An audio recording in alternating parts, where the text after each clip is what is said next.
حضرت علی رضی اللہ عنہ: زندگی جب رلائے تو سمجھ لینا گناہ معاف ہو گئے، اور زندگی جب ہنسائے تو سمجھ لینا دعا قبول ہو گئی۔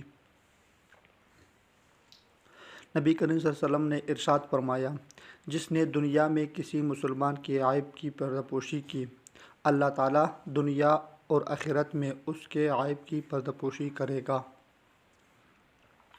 حضرت علی رضی اللہ عنہ نے فرمایا: اس شخص میں ہرگز دلچسپی نہ لو جو تم سے دوری اختیار کرتا ہو۔ کسی انسان کے ساتھ ایسا سلوک نہ کرو جو تم اپنے ساتھ نہیں چاہتے ہو۔ جب انسان اندر سے ٹوٹ جاتا ہے تو وہ باہر سے چپ رہنا شروع کر دیتا ہے۔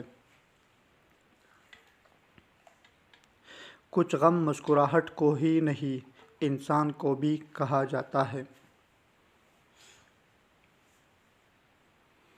انتقال کے دن قبر کھودنے محلے کا غریب آتا ہے، جبکہ شادی کے دن الگ کھانا امیر کے لیے پکاتا ہے۔ حضرت علی رضی اللہ عنہ: اگر کوئی تم سے پوچھے بتاؤ زندگی کیا ہے، تو تم ہتھیلی پر